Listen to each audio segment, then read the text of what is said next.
Well, hello everybody. This is SamSteele. I'm coming to you once again from PreachersSmokehouse, Sevierville, Tennessee.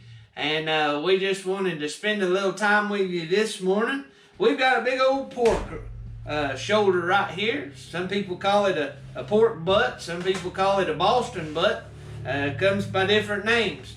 But it's located on the front part of the pig. If you look at this little diagram here, it says shoulder. And that's what this cut is. The picnic is the lower part of the shoulder going into the leg. And it actually has the bone and the joint in it. This has the shoulder blade. It's a little bit different. You use this for pulled pork. You can use it for a lot of different things. Today we're going to use it to make a pork steak out of. And then we're going to use what's left to make something else. So it comes with a great big fat cap on it. He'll have about 1 inch of fat. And we're just going to roll that up and off. Take you a good knife. You need a good boning knife, something that's pretty stiff. Keep your fingers out of the way, because if your knife is sharp, you could lose a finger really fast. So that's all waste for the most part. That's £1.50 that you pay for that really can't do a lot with. Now this can make salt pork. This can make, you can cut it up, and you can put it in your pinto beans. You can do a lot of different things with it. Still got some red streaks, got some meat in it, so it's not totally fat. There's a lot of different things you can do with that, so we're going to lay that aside. Next thing we're going to do is we're going to get rid of the shoulder blade, right in the middle of it. Man, it takes a lot of your meat up, so we're going to slice down the bottom of it. You just follow the bone, just like so. And then you're left with a muscle right in the top part of the blade. So I'll just run my knife down to the bone, to the shoulder blade, and back out underneath. You'll find a big old tendon in there. We'll have to get rid of that in a minute. And then you're left with a pretty good sized piece of meat on the back side of that shoulder blade. So we'll get rid of, take that off like that. Now when you want to cook you a big old pot of pinto beans, and you've got a cold day to do it on, that right there is wonderful for flavoring your beans. It's got plenty of meat on it. You get the marrow out of the bone, and just make some delicious beans there. So now we have a big old chunk of pork. And today we're going to cut us some pork steaks. It's not like pork chop. Pork chop comes off the loin, has a bone in, or you can get them with the bone out. But we're just going to cut us about 1 inch off the end of this shoulder, and it makes the most delicious looking pork steak. It's got some good marbling in it, it's got some fat in it, and we'll go ahead and we'll take us another one off there. They will draw up just a little bit. You'll lose a little bit of your weight on them when you get ready to cook them. So we're going to set aside the rest of that for just a moment. I've got a griddle over here that's nice and hot. We're going to do a sear on them just like you would a sirloin or any other steak that you're cooking. I've got a little shortening on there. We got it good and hot. We're just going to let them brown up for just a minute there. And I forgot one of the most important things.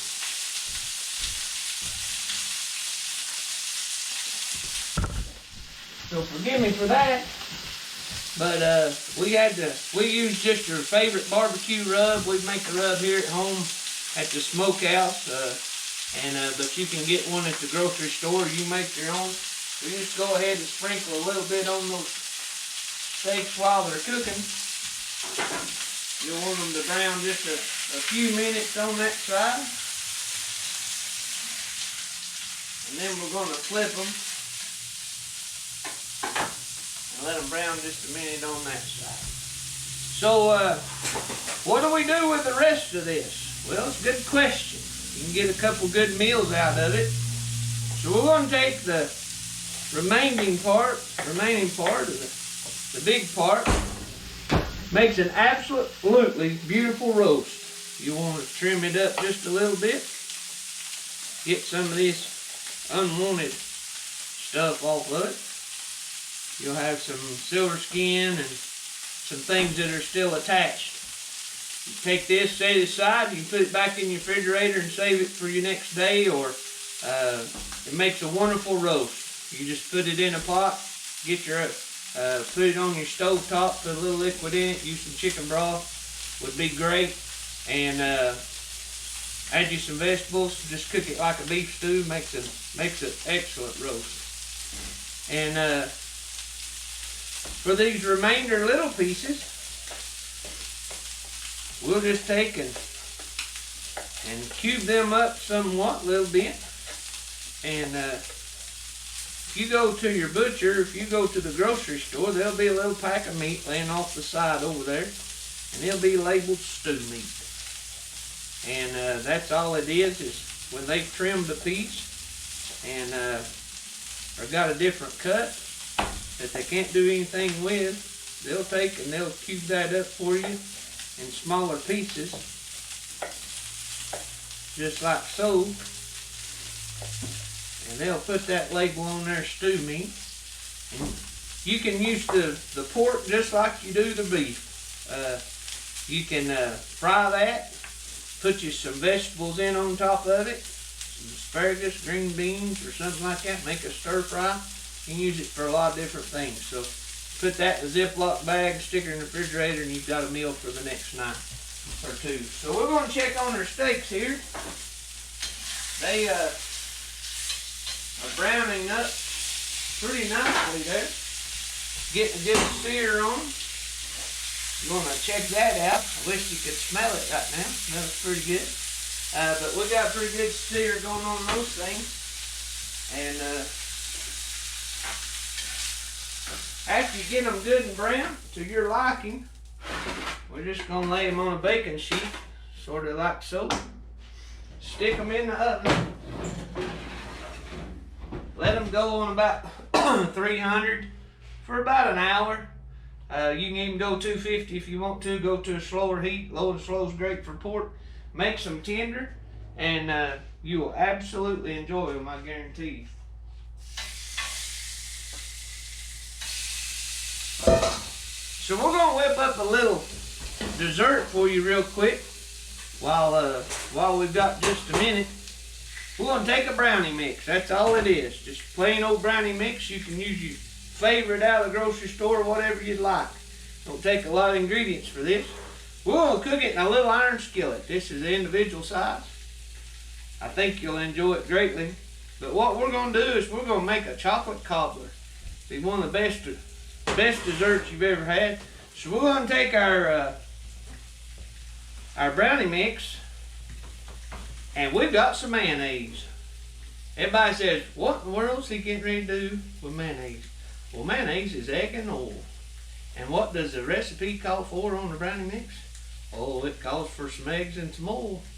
But a lot of times, I don't have all those things on call, so we always have mayonnaise. So we're going to take about a half to 3/4 cup of mayonnaise. You said, oh no, he just ruined the brownie mix. Absolutely not. And guarantee that it's going to be just most delicious. Then you're going to add you just a little bit of moisture. We're just using regular old water. Give it a good stir. Get everything mixed together. Have you ever thought about where you come from? About your ancestry? You know, a lot of people, that's become a big deal for a lot of folks nowadays. They do the Ancestry.com and stuff, want to know where they come from. Well, my family, on my mother's side, actually came from North Carolina, come across the mountain in the 1800s, and they settled in Gatlinburg in a little place called Turkey's Nest. And if you've ever been in Turkey's Nest, you would wonder why anybody would settle there. But anyway, it's a little place on the upper side of Gatlinburg, up back in the mountains. And my great-grandfather, my great-grandmother, they worked for Little River Lumber Company. And one of their things was everything had a purpose, and some's got two, and some's got three. You can use things more than once. We live in a throwaway society where everything is just made to throw away. When it breaks and tires up, you just throw it away and get you another one. But not so with the generations that are before. If you couldn't fix it, you didn't need it. They bought stuff on their quality and how they would last. Nowadays, not so much. We have mixed some sugar, just some plain old sugar, and some cocoa mix, mixed it together, and we're going to sprinkle that real easy right on top of this thing.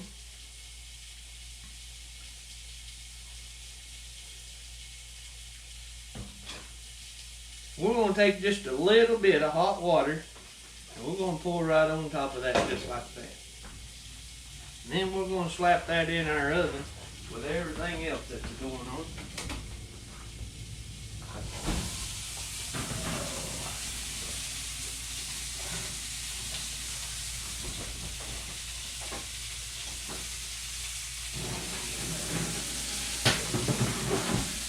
No, we ain't got a fire, I just got my oven too hot. So here we have our finished product. We have our pork steaks that are ready to go. They will be most delicious. And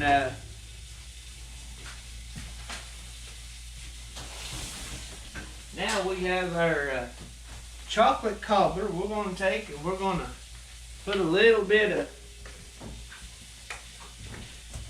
powdered sugar on top of that, just to brighten it up just a little bit.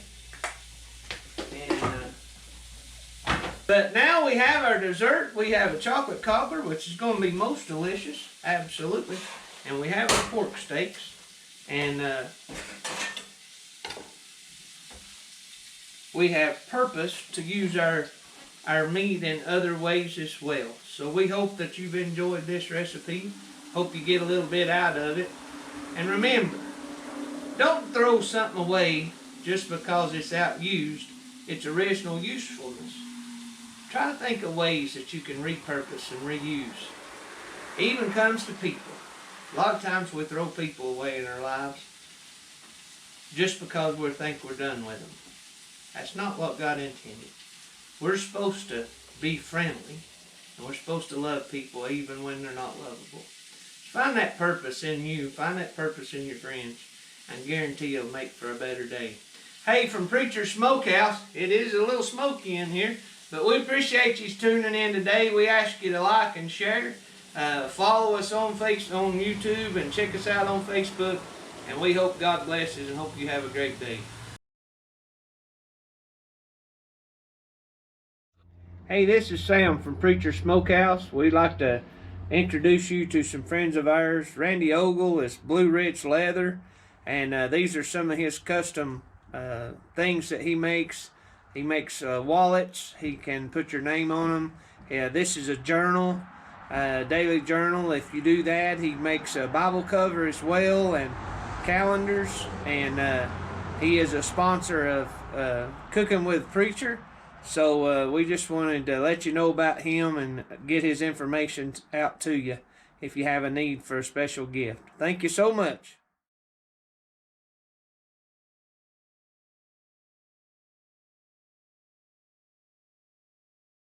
We just want to come to you for a minute, mention some friends of ours. They've been helping us with the cooking videos and doing the media for us and the production. And man, we're thankful because I've tried it myself, and I'm no video producer.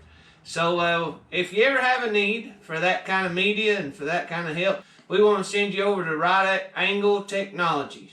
All the information will be listed below. They do a great job, timely manner, and they'll take care of you the best they can. So if you ever have that need, Right Angle Technologies. Thank you.